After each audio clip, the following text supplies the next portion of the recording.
Hello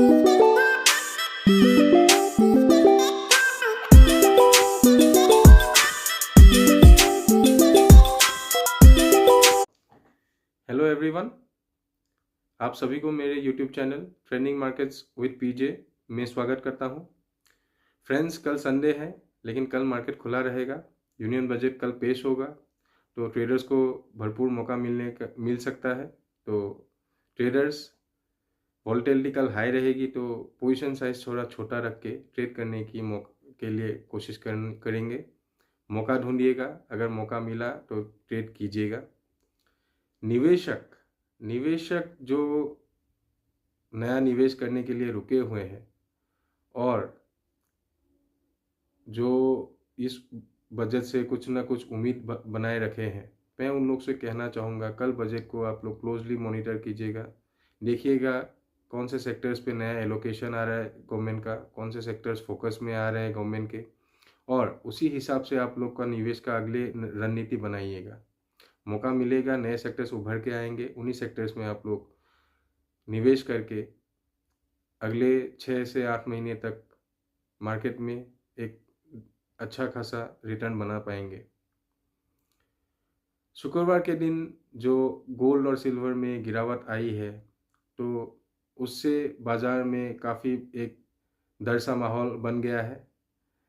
हम लोग ने पहले भी डिस्कस किया था कि ये जो लेवल्स हम लोग को पिछले हफ्ते दिख रहे थे वो लेवल्स में नई खरीदारी नहीं करनी चाहिए। निवेशक ज़रूर मौका मिलेगा, वेट कीजिएगा। वही मैंने आप लोग को राय दिया था। गिरावट हर बार आती है और देखिए कल जो शेकआउट आया तो उसके बाद तो अभी सिल्वर कोई लेना ही नहीं चाहता।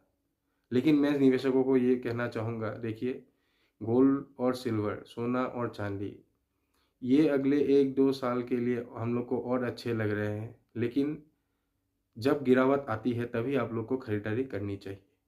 मैं नहीं बोल रहा हूँ एक कैंडल, एक ही दिन का गिरावट काफ़ी है, क्योंकि बहुत एक बड़ा तेजी आ चुका था दोनों ही कमोडिटीज़ में। तो 1-2 महीना अगर यहीं में कंसोलिडेट करके और अगर थोड़े नीचे के स्तर दिखाते हैं तो उन लेवल्स पे आप लोग धीरे धीरे खरीदारी करने की कोशिश कर सकते हैं। सिल्वर 1 लाख से 4,20,000 तक गया और सोने का भी जो मेरा 5600 का डॉलर टर्म्स में जो टारगेट था वो भी लगभग हिट हो गया। वहाँ से एक ही दिन में 15% और 35% लगभग का गिरावट आया है। तो सब लोग भागे जा रहे हैं, लेकिन मैं बोलूँगा थोड़ा भी और कंसोलिडेशन होता है, यहाँ से भी अगर और 15-20% का अगर गिरावट आता है तो उन लेवल्स पे निवेशक ज़रूर इन दोनों कमोडिटीज़ को फिर से बाय कर सकते हैं और साल के अंत तक मुझे उम्मीद है कि ये दोनों कमोडिटीज़ फिर से नए ऑल टाइम हाइस की तरफ मूव कर सकते हैं। हाँ, ट्रेंडिंग मार्केट्स में जो शुरुआत हम लोगों ने गोल्ड और सिल्वर से किया था, अगले 2-3 महीने के लिए या 4 महीने के लिए मैं बोलना चाहूँगा कि ये थोड़ा नॉन ट्रेंडिंग हो सकते हैं। इन दोनों में काफ़ी एक बड़ा रेंज बन चुका है और इसी रेंज के अंदर रेंज बाउंड ट्रेडिंग हो सकती है। तो ट्रेडर्स इनमें काम ज़रूर कर पाइएगा, निवेशक नीचे के लेवल्स में खरीदारी कर पाइएगा, लेकिन वॉलेटिलिटी बढ़ेगी तो इसीलिए अब जो ट्रेडर्स है थोड़ा कॉशियस होकर ट्रेड कीजिएगा। जैसा कि मेरे चैनल का नाम है ट्रेंडिंग मार्केट्स और मैंने ये चैनल आप लोग के सामने इसीलिए लाया हूँ कि नए नए सेक्टर्स जहाँ ट्रेंड नया इवॉल्व हो सकता है, नया जो जहाँ मोमेंटम पिकअप हो सकता है, वो सेक्टर्स आप लोग के सामने डिस्कस करूँ। तो वैसे ही 2 सेक्टर्स पिछले 2 महीनों से मैं ट्रैक कर रहा था और आज आप लोग के सामने मैं बोलना चाहूँगा कि ये जो सेक्टर्स, पहला है निफ्टी एनर्जी और दूसरा है निफ्टी ऑयल एंड गैस। ये दोनों सेक्टर्स आप लोग नज़र में लाइए। ये दोनों सेक्टर्स के स्टॉक्स आप लोग खुद लिस्ट करके उनको एनालाइज कीजिए। मैं इस प्लेटफॉर्म पे कभी स्टॉक्स के बारे में नहीं बताऊंगा, स्टॉक्स डिस्कस नहीं करेंगे, लेकिन सेक्टर ज़रूर डिस्कस कर सकते हैं और इन दोनों सेक्टर्स में मोमेंटम पिकअप होने की सारी उम्मीद जाग गई है। हाँ, जियोपॉलिटिकल इश्यूज जब वर्ल्ड में बढ़ जाती है तो ऑयल एंड गैस और एनर्जी, ये दोनों सेक्टर्स में हमेशा ही हलचल बन जाता है। और बुधवार के दिन दोनों ही सेक्टर्स में हम लोग को एक अच्छा खासा बाइंग दिखाई दिया नीचे के लेवल से, 2024 के हाईस से काफ़ी नीचे है।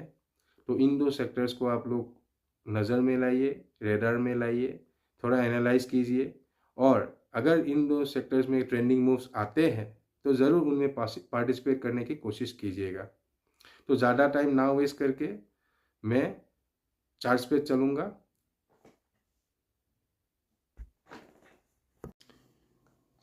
तो शुरुआत हम निफ्टी के चार्ट से करते हैं।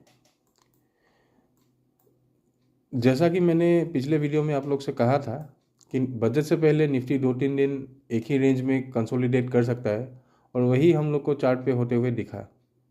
अगर हम सपोर्ट और रेजिस्टेंस की बात करते हैं तो हम लोगों ने डिस्कस किया था कि ऊपर में 25,470 वो रेजिस्टेंस का काम करेगा, और नीचे में जो हम लोग का पिछला लो था 24,920, वो हम लोग एक सपोर्ट की तरह देख रहे थे। और निफ्टी पूरा हफ्ता उसी रेंज के अंदर फंसा रहा, और कोई एक ट्रेंडिंग मूव हम लोग को दिखा नहीं।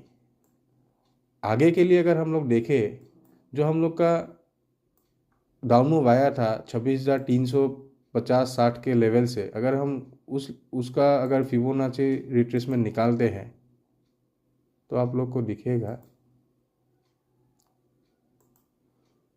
जो 38% का लेवल आता है 0.38 रिट्रेसमेंट, वो लेवल आता है 25,470 के करीब, 425,474। तो हम लोग ने अभी तक वो लेवल को ही टेस्ट नहीं किया है। तो जब तक उसके नीचे हम लोग ट्रेड कर रहे हैं तो निफ्टी में वापस से एक बार नीचे के स्तर छूने की आप लोग आशा कर सकते हैं। तो यही हुआ निफ्टी का डिस्कशन। तो एक बार हम लोग बैंक निफ्टी में भी चलते हैं।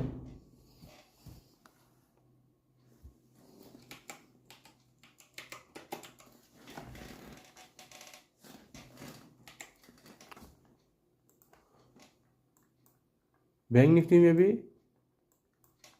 हम लोग ने एज ए रेजिस्टेंस निकाला था 59,800 का लेवल, तो उसी के करीब जाके बैंक निफ्टी ट्रेड करते दिखा हम लोग को।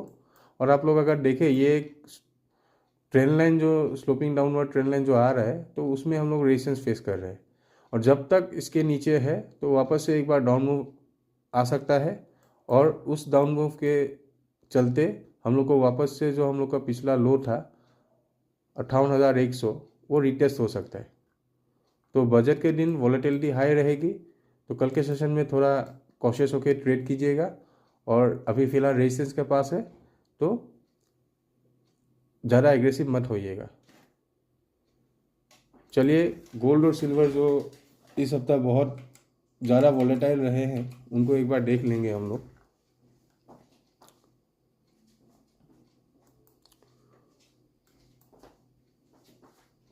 गोल्ड को अगर हम लोग देखें, सोने को, तो पहले के वीडियो में हम लोगों ने डिस्कस किया था कि 4840 ये एक सपोर्ट का काम कर सकता है, और मैंने आप लोग को बार बार बोला था कि ऊपर के स्तरों पे नया निवेश मत कीजिए, गिरावट आएगा, कंसोलिडेशन होगा तभी बाय कीजिएगा। और वही शुक्रवार के सेशन में हम लोग को एक बहुत भारी गिरावट दिखी है।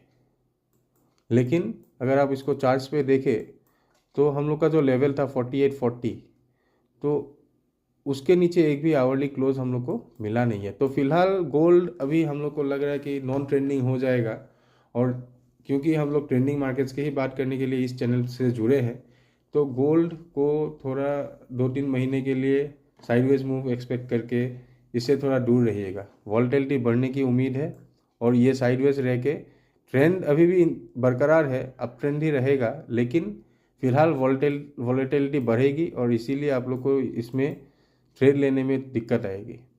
सिल्वर को भी एक बार अगर हम लोग देखें, चांदी में तो कल अच्छा खासा एक 32-33% का गिरावट दिखा है हम लोग। तो देखिए, ये तो $117-18 के से एक ही दिन में $75 तक ट्रेड करते दिखा।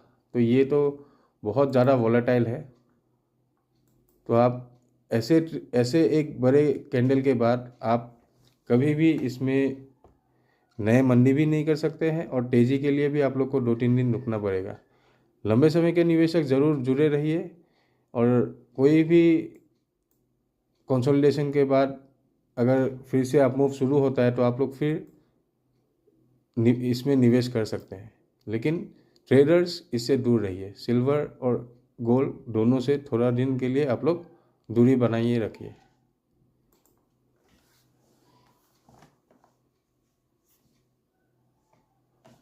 अगर मैं आप लोग से 2 नए सेक्टर्स जोड़ना चाहूँगा, डिस्कस करना चाहूँगा, जो मुझे लग रहा है पूरा साल भर 2026 ट्रेंडिंग हो सकते हैं, तो उन दोनों को अगर मैं आप लोग के सामने चार्ट्स पे खोलूँ, तो पहला रहेगा निफ्टी ऑयल एंड गैस।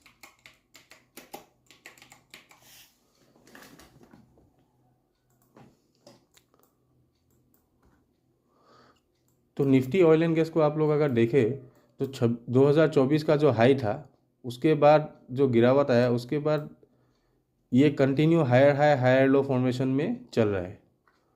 और इसका अगर पहले का एक रेजिस्टेंस लेवल निकाले 12,090, ये रेजिस्टेंस अगर किसी कारण निकल गया, और बुधवार के सेशन में इसमें एक बहुत अच्छी खासी बाइंग आई है, तो अगर 12,090 के ऊपर ट्रेड करता है तो मुझे लगता है निफ्टी ऑयल एंड गैस, ये जो अपना पहले का हाई था 13,600, इसको भी टेस्ट करके ये इससे भी और ऊंचाइयों तक जा सकता है। तो निफ्टी ऑयल एंड गैस ये सेक्टर 2026 में अगले 2-3 महीनों के लिए आप ज़रूर ट्रैक कीजिएगा, और मुझे लग रहा है इस सेक्टर में ट्रेंडिंग मूव्स आ सकता है। तो आप इस सेक्टर के टॉप स्टॉक्स और जो चुनिंदा स्टॉक्स है उनको आप निकाल के एज ए होमवर्क खुद उनके चार्ट्स को एनालाइज कीजिएगा। स्टॉक्स हम इस चैनल पे नहीं डिस्कस करेंगे। सेक्टर मैंने आपको को बोल लिया है, निफ्टी ऑयल एंड गैस, इसमें ट्रेंडिंग मूव्स आ सकते हैं, इसको ज़रूर रडार पे रखिएगा। और एक सेक्टर मैं आप लोग के सामने डिस्कस करना चाहूँगा, वो होगा निफ्टी एनर्जी।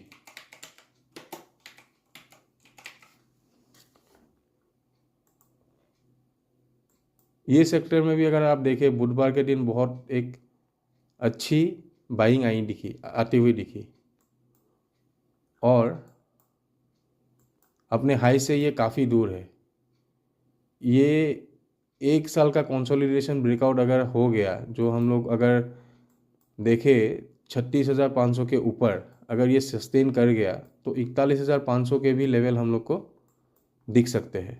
ये भी सेक्टर आप लोग अभी एनालाइज कीजिए। स्टॉक्स आप लोग खुद निकालिएगा, मैं स्टॉक्स डिस्कस नहीं करूँगा इस प्लेटफॉर्म पे।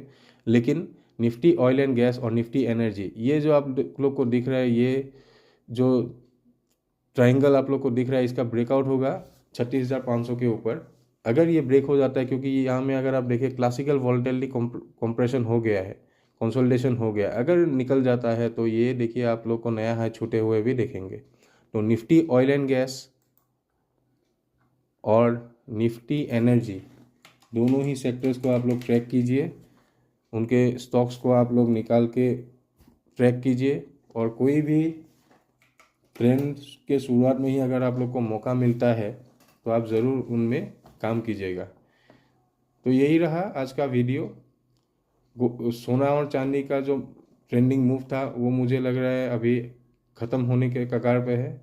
तो 2-3 महीने के लिए शांत होंगे, तो आप लोग भी उस ट्रेंड में फंसिए मत, उससे थोड़ा दूर रहिए। वॉलेटिलिटी बढ़ रही है, सोना चांदी से दूर रहिए।